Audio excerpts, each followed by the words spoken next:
ये एक कहानी है, हंसराज से जुड़ी है, इसलिए मैंने सोचा कि वहीं से बात शुरू करूं। नाम जैसा कि मैंने कहा मैं नहीं बताऊंगा, तो नाम बताने का मतलब भी नहीं। और वो जिसकी मैं कहानी सुना रहा हूँ, आप लोगों के जन्म से पहले की बात है। आप तो सब 21वीं सदी वाले बच्चे होंगे ना, जेन ज़ी होंगे आप सब लोग, तो ये तो बहुत पुरानी बात है। एक दूसरी कहानी सुनाता हूँ। मैं आपको 2-3 कहानियाँ सुनाऊंगा, फिर उन सबका सार निकाल लेंगे एक साथ हम लोग। दूसरी कहानी ये है कि जब मेरा सिलेक्शन हो गया 97 में, मतलब 96 अटेम्प्ट में पहली बार में मेरा सिलेक्शन हो गया था, मैं एक्सटेंशन लेके तैयारी कर रहा था और डीयू में मैं पढ़ा भी रहा था उस समय। तब मैं शायद डीएवी कॉलेज में था या अग्रसेन को, मैं 2 जगह पढ़ा है डीयू में, तो उनमें से किसी कॉलेज में पढ़ा रहा था उस समय में। तो उस समय एक लाइब्रेरी है कैंपस में ही, सेंट्रल रेफरेंस लाइब्रेरी, आप जानते होंगे, CRL बोलते हैं, जो विवेकानंद जी की स्टैचू है उसके सामने ही वो लाइब्रेरी है। उस लाइब्रेरी में नीचे सब बैठ के पढ़ते हैं और टॉप फ्लोर पे रिसर्च फ्लोर है, जहाँ MPhil PhD वाले बच्चे पढ़ते हैं। मैं उस समय शायद PhD कर रहा था या MPhil खत्म हुई थी, वहीं बैठता था, पढ़ता था रोज़। कई दोस्त पढ़ते थे हम लोग वहाँ। हम सुबह 8 बजे लाइब्रेरी खुलते ही वहाँ घुसते थे, रात को 1 बजे निकलते थे लाइब्रेरी बंद होने के समय। तो वहाँ एक छत थी, छत पे छोटी सी कैंटीन थी, जहाँ हम लोग जब जब बोर होते थे दिन में 3-4 बार जाके चाय पीते थे। चाय पी ली, बिस्किट खा लिया, थोड़ी गप्पे मार ली, वो सब वहाँ करते थे। तो वहाँ मेरे बहुत सारे दोस्त थे, उनमें से कई लोग अब बहुत सीनियर सिविल सर्वेंट्स हैं, कुछ लोग प्रोफेसर्स हैं DU में। 2 बच्चे थे मुझसे जूनियर, 3-4 साल जूनियर थे, बड़े प्यारे बच्चे थे। मुझे उस समय तक पढ़ाई लिखाई का शौक अच्छा खासा हो गया था, तो वो रोज़ मेरे साथ बैठते थे केवल बात करने के लिए। किसी मुद्दे पर बहस करनी है तो बहस होती थी, समझते थे। फिर मुझे पता लगा कि वो दोनों रिलेशनशिप में हैं, रिश्ते में हैं, दोनों ने शादी भी कर ली। उनकी योजना DU में पढ़ाने की थी या सिविल सर्विस की भी थी, शायद पता नहीं। मेरा इंटरेक्शन बहुत ज़्यादा उसके बाद रहा नहीं उनसे, क्योंकि मैं सर्विस में चला गया था। इतने जिज्ञासु बच्चे थे दोनों, इतने जिज्ञासु कि उनसे मिलकर तबीयत खुश हो जाती थी, कि हर चीज़ जानने का मन करता था उनका, हर विषय पढ़ने का मन करता था।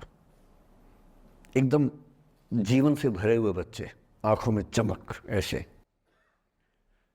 फिर दोनों की शादी हुई तो मैं शादी में जा नहीं पाया, क्योंकि मेरा रिश्ता सिर्फ लाइब्रेरी में 1 घंटा गप मारने वाला था, उससे ज़्यादा था नहीं रिश्ता उनके साथ। फिर सुनता रहता था कि मैं सब बढ़िया चल रहा है, पढ़ाई कर रहे हैं, तैयारी कर रहे हैं।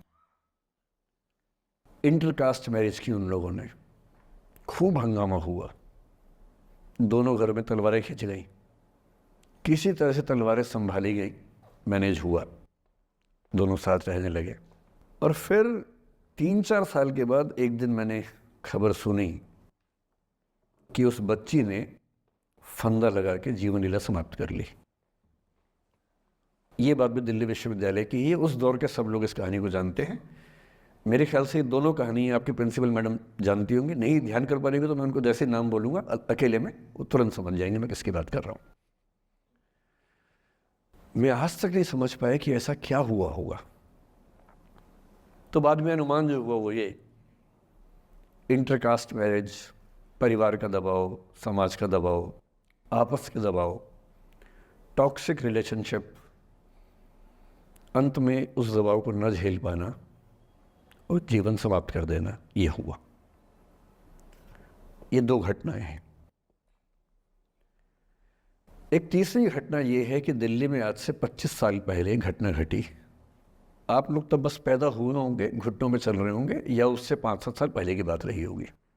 ये घटना दिल्ली के सब सीनियर लोग जानते हैं, जिनकी उम्र 35-40 साल है वो सब जानते हैं इस घटना को। मोबाइल फ़ोन में वीडियो नया नया आया था उस समय। अब तो आपके हर फ़ोन में वीडियो है, अब तो सामने भी है, ताकि आप वैसा वाला मुंह बना के सेल्फी खिंचवा सके।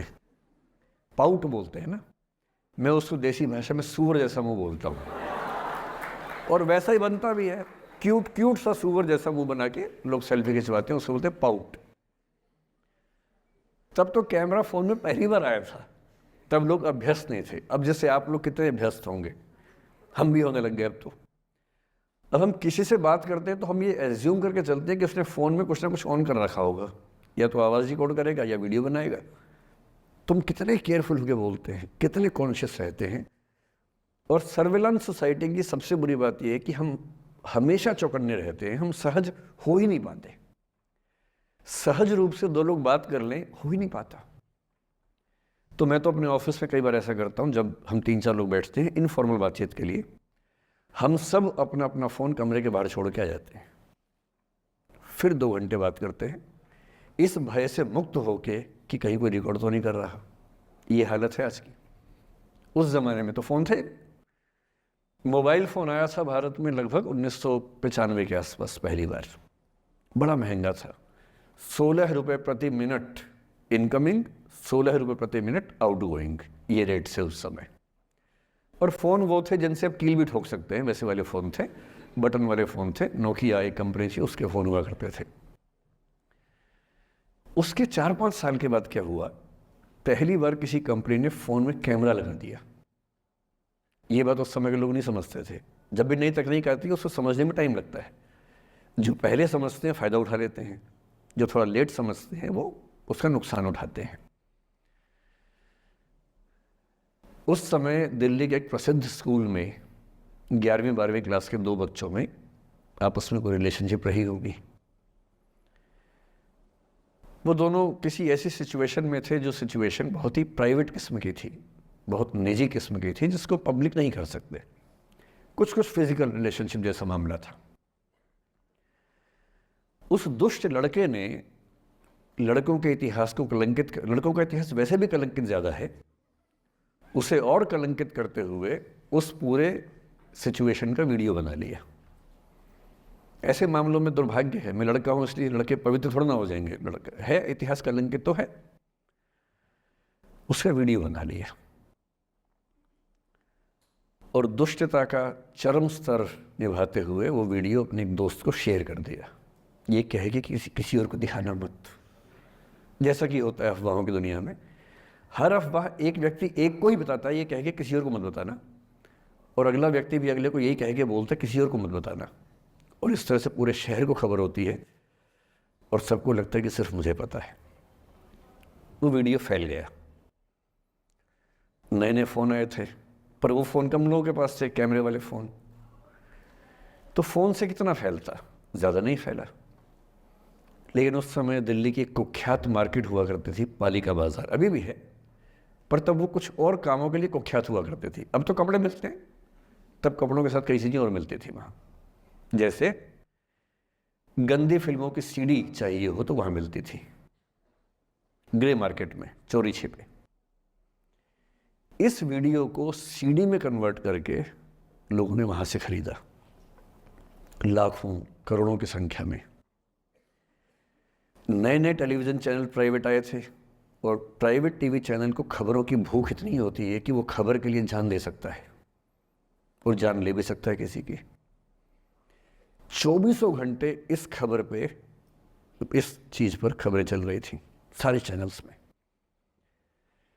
कि ये वो लड़का है जिसने ऐसा किया, ये वो लड़की है, ये वो स्कूल है, इस स्कूल की प्रिंसिपल से बात करेंगे, इससे बात करेंगे।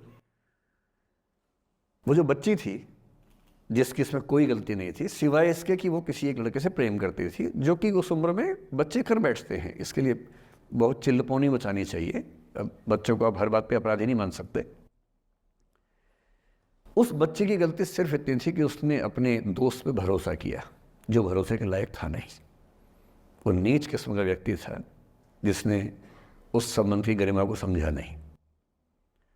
उस बच्ची के घर के बाहर 24 घंटे न्यूज़ चैनल से कैमरे खड़े रहे। घर से कोई भी निकले 50 कैमरे पीछे, आप बताइए आपकी बेटी कैसी है, आप बताइए आपकी बहन कैसी है।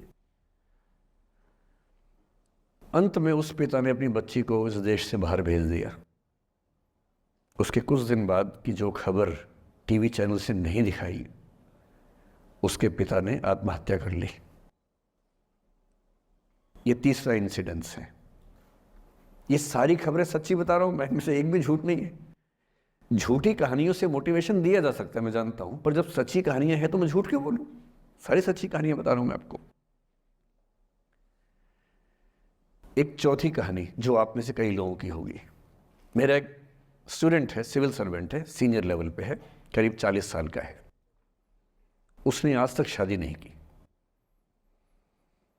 क्या उसकी शादी करने की इच्छा नहीं थी? पूरी इच्छा थी। फिर क्यों शादी नहीं की? भाई कुछ लोग तो होते हैं कि शादी करनी ही नहीं, कोई मिशन है। योगी जी हैं, मोदी जी हैं, ठीक है, उनका तो मिशन है। ममता जी है, उनका मिशन है। पर जिसका जीवन में ऐसा कोई मिशन नहीं है और जिसको प्रेम करने का मन भी करता हो, वो तो शादी करता है आमतौर पे। उसने शादी क्यों नहीं की जानते हैं? जब वो 25-26 की उम्र में था, जब वो मेरा विद्यार्थी भी था, एक दिन मेरे पास आके बोला कि सर एक बात करना चाहता हूँ। मुझसे मेरे स्टूडेंट्स ऐसी बातें खूब करते हैं पर्सनली आके, अब तो मैं टाइम कम दे पाता हूँ, पहले तो ये सब होता रहता था क्लास के अलावा। एकदम रोता हुआ आया, आंखों में आंसू भरे हुए बहुत सारे। अरे क्या हो गया भाई? तो फिर उसने किसी का नाम बताया कि सर वो ही मेरी स्टूडेंट थी, कि सर उसके साथ रिलेशनशिप थी, उसने धोखा दिया है मुझे। अच्छा, धोखा देने वाली कहानियाँ मुझे बहुत अपील नहीं करती। मेरा मानना है कि दोनों पक्षों की गलतियाँ होती हैं। आप केवल अपने पर्सपेक्टिव से सोच के धोखा करते रहते हैं, ऐसा थोड़ा ना होता है भाई। कुछ तो मजबूरियाँ रही होंगी, कोई यूं ही बेवफा नहीं होता, कुछ तो वजह होगी ना। आप थोड़ा उसकी वजह, उसका भी तो, उसकी कहानी भी तो सुनिए। और मैं जब जब दोनों कहानियाँ सुनता हूँ मुझे लगता है कि मामला ग्रे है। आप किसी एक पे उंगली उठा ही नहीं सकते कि इसने ऐसा किया। दोनों की गलतियाँ होती हैं, ऐसा थोड़ा ना कि एक की होती है। बहरहाल इन भाई साहब को ऐसा लगा कि धोखा हो गया उनके साथ। तो मैंने कहा चलो कोई बात नहीं यार, हो गया तो हो गया, तू नहीं कोई और सही, ऐसा क्या है। इतनी बड़ी दुनिया है, 8 अरब की आबादी अब है, उस समय भी 6-7 अरब तो थी। मैंने कहा 3.5 अरब 350 करोड़ में कोई तो होगी तुम्हारे लिए, ऐसा क्या है, कोई और देखेंगे। पर वो थोड़ा ज़्यादा सेंटिमेंटल था उस समय। धीरे धीरे पता नहीं उसके मन में क्या बैठ गया, उसके मन में ये बैठा कि दुनिया की सारी लड़कियां धोखेबाज होती हैं। ऐसे मूर्खों की कमी नहीं है दुनिया में, ऐसे बहुत मूर्ख हैं। दर्शन की दुनिया में इसे अवैध सामान्यीकरण कहते हैं, इलिसिट जनरलाइजेशन। इसका मतलब बहुत छोटे सैंपल के बेस पे ये समझ लेना कि ये थियरी पूरे ब्रह्मांड पर लागू होती है। एक लड़की ने धोखा दिया, मान लीजिए धोखा दिया, धोखा इसने दिया कि उसने दिया कि किसी ने दिया, जो भी कहानी हो, एक सैंपल से ये मान लेना कि सब ऐसे होते हैं। और उसके बाद से उसने कम से कम 10 बार कोशिश की, 10 लोगों से मिला, बातचीत की शादी के लिए। डेटिंग तो क्या करेगा 40 की उम्र में, लेकिन हाँ बातचीत करके देखा कि शायद रुचियाँ मिल जाएं, स्वभाव मिल जाए तो शादी के बारे में सोचें। हर बार 3-4-5 मीटिंग के बाद वापस हट जाता है। अब तो मैंने पूछना बंद कर दिया है। जब तक मैं पूछता था, बोलता था कि सर 3-4 मीटिंग के बाद लगता है कि ये भी वैसी ही है। मैंने कहा भूल जाओ भाई, उससे भूल जाओ, बात खत्म हो गई। उसके बच्चे घूम रहे हैं आजकल स्कूल में, अब तुम कम से कम शादी तो कर लो। वो भाई साहब आज तक अकेले हैं और अब तो बाज़ार में मूल्य भी कम हो गया उनका, अब विकल्प भी ज़्यादा नहीं मिलते हैं। अब जो विकल्प मिल रहे हैं वहाँ उसकी रुचि और कम हो गई है। तो पूरी संभावना है कि वो जीवन अकेले ही गुजरेगा अब उसका।